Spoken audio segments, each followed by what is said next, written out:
7 मई 2025 को पहलगाम में धर्म पूछकर 26 बेगुनाह लोगों की हत्या करने वाले आतंकी जब पाकिस्तान की जमीन पर अपने ठिकानों में आराम से सो रहे थे, तब उन्हें बिल्कुल अंदाजा नहीं था कि ये रात उनके लिए आखिरी साबित होने वाली है। रात लगभग 1:05 से 1:30 के बीच पाकिस्तान के सियालकोट, मुरीद के और बहावलपुर और साथ ही पोके के मुजफ्फराबाद, कोटली और भिंबर में मौजूद आतंकी ठिकानों पर एक साथ हमला किया गया। लश्कर-ए-तैयबा, जैश-ए-मोहम्मद और हिजबुल मुजाहिदीन के कुल 9 ठिकानों पर 24 मिसाइलें और कई बम गिराए गए। रात के सन्नाटे में चारों तरफ धुएं का गुबार फैल गया और कुछ ही मिनटों में आतंक के ये सभी अड्डे पूरी तरह तबाह हो गए। ये कार्रवाई भारत की तरफ से उन आतंकियों और उनके हैंडलर्स के खिलाफ थी जो पाकिस्तान में छिपकर भारत में मासूम लोगों को मारते रहे हैं। इस मिशन को ऑपरेशन सिंदूर नाम दिया गया। ये उन माओं और बहनों के दर्द का जवाब था जिनकी आंखों के सामने पहलगाम में उनके परिवार उजाड़ दिए गए थे। ऑपरेशन सिंदूर को आतंकवाद के खिलाफ भारत की अब तक की सबसे बड़ी मिलिट्री एक्शन माना जा रहा है। पहली बार भारत ने इंटरनेशनल बॉर्डर से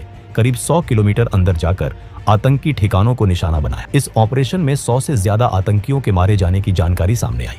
इनमें जैश-ए-मोहम्मद के चीफ मसूद अजहर के परिवार के 10 लोग और उसके 4 करीबी एसोसिएट्स शामिल थे। ये हमला इतना जोरदार था कि सैकड़ों बेगुनाह लोगों की मौत का जिम्मेदार मसूद अजहर खुद टूट गया और ये कहते हुए सुना गया कि काश वो भी इस हमले में मारा गया होता। अब सवाल ये था कि भारत ने पाकिस्तान के अंदर इतना बड़ा ऑपरेशन कैसे किया, इसकी प्लानिंग कैसे हुई और इसके बाद हालात कैसे बदले।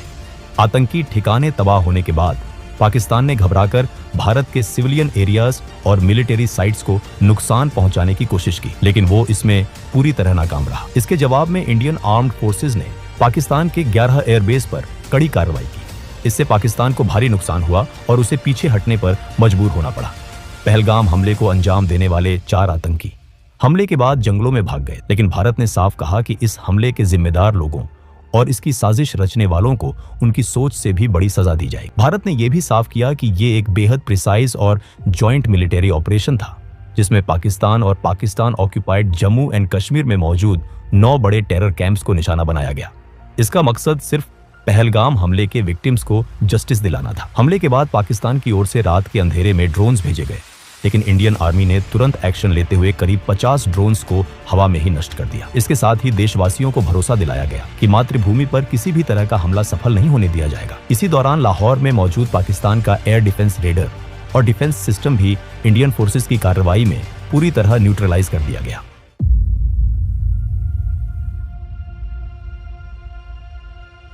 इस पूरी कहानी की शुरुआत 22 अप्रैल 2025 से होती है, जब पाकिस्तान के आतंकी संगठन लश्कर-ए-तैयबा से जुड़े उसके फ्रंट ग्रुप टीआरएफ के 5 से 6 आतंकियों ने पहलगाम की बैसरन घाटी को पूरी तरह दहशत में बदल दिया। आतंकियों ने वहां मौजूद लोगों को रोका, उनसे उनका धर्म पूछा और जैसे ही किसी ने खुद को हिंदू बताया, उसे गोली मार दी गई। वो यहीं नहीं रुकी।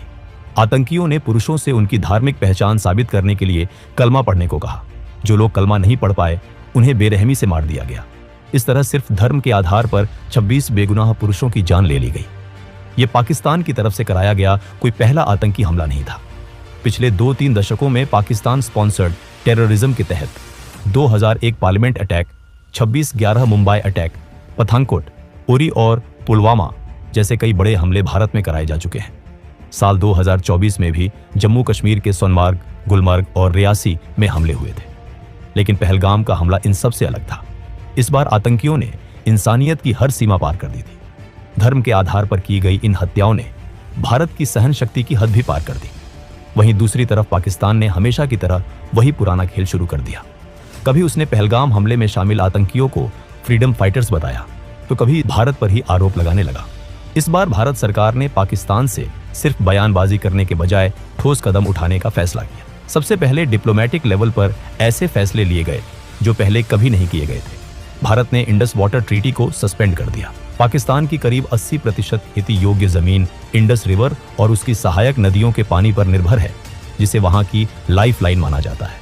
भारत के पास अब ये अधिकार था कि वो इन नदियों के पानी को रोके या बिना किसी वार्निंग के एक साथ पानी छोड़े। इससे पाकिस्तान को कभी सूखे और कभी बाढ़ जैसी स्थिति का सामना करना पड़ सकता है। इसके अलावा अटारी चेक पोस्ट को बंद किया गया, SVES वीजा रद्द किए गए और पाकिस्तान के खिलाफ 4 और सख्त फैसले लिए गए। पाकिस्तान के सेलिब्रिटीज, क्रिकेटर, मीडिया हाउस और सरकार से जुड़े सोशल मीडिया अकाउंट्स को इंडिया में बैन कर दिया गया। OTT प्लेटफॉर्म से भी सभी पाकिस्तानी फिल्में, शोज और सॉन्ग्स हटाने का आदेश दिया गया। इस बार भारत साफ तौर पर पाकिस्तान के आतंकवाद पर हमेशा के लिए फुल स्टॉप लगाना चाहता था। इसलिए एक तरफ जहां पाकिस्तान को इंटरनेशनल लेवल पर आइसोलेट करने के लिए डिप्लोमेटिक स्टेप्स उठाए जा रहे थे, वहीं दूसरी तरफ आतंकियों के खिलाफ मिलिट्री ऑपरेशन की प्लानिंग को लेकर हाई लेवल मीटिंग्स लगातार चल रही। प्रधानमंत्री नरेंद्र मोदी पहले ही बिहार की एक जनसभा में साफ शब्दों में कह चुके थे कि इस हमले में शामिल आतंकियों और इसकी प्लानिंग करने वालों को उनकी कल्पना से भी कहीं बड़ी सजा दी जाएगी। 2016 में उरी सर्जिकल स्ट्राइक और 2019 में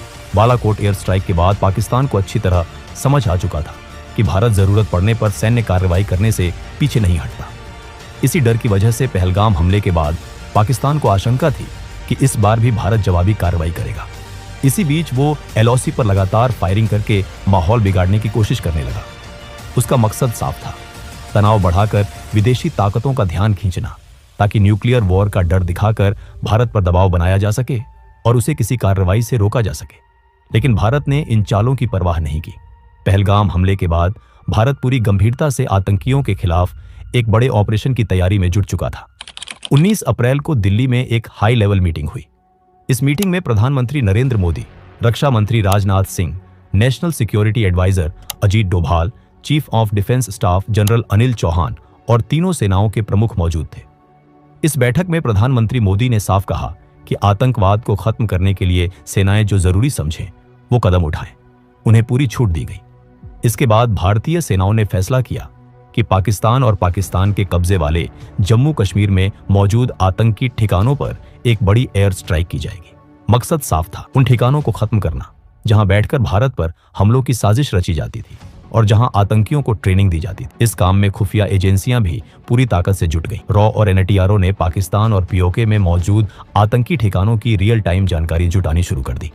हर एजेंसी, हर अफसर अपना सबसे अच्छा देने में लगा हुआ था। सभी के मन में एक ही बात, पहलगाम हमले के दोषियों और उनके अड्डों को खत्म करना। ऑपरेशन से जुड़ी कोई भी जानकारी बाहर न जाए, इसके लिए पूरी गोपनीयता बढ़ती जा रही। बहुत कम समय में रॉ और NTRO ने कुल 21 आतंकी ठिकानों की पूरी जानकारी इकट्ठा कर ली और ये इनपुट्स प्लानिंग टीम को दे दिए गए। इन 21 में से 9 सबसे अहम और खतरनाक ठिकानों को चुना गया। यही वो जगह थी जहां से पुलवामा, 26 नवंबर और पहलगाम जैसे बड़े हमलों की साजिश रची गई थी। इन 9 ठिकानों पर लगातार नजर रखी जाने लगी। उन्हें पूरी तरह सर्विलांस में रखा गया। NSA अजीत डोभाल ने इन 9 टारगेट्स को फाइनल किया और 5 मई तक पूरे ऑपरेशन का ब्लूप्रिंट तैयार कर लिया। इसके बाद उन्होंने प्रधानमंत्री मोदी से मिलकर ऑपरेशन की मंजूरी मांगी। प्रधानमंत्री मोदी ने बिना देर किए इन 9 आतंकी ठिकानों पर कार्रवाई की मंजूरी दे दी। पहलगाम में आतंकियों ने हिंदू महिलाओं का सुहाग उजाड़ा था। उसी दर्द और उसी इंसाफ की भावना से इस मिशन का नाम रखा गया, ऑपरेशन सिंदूर।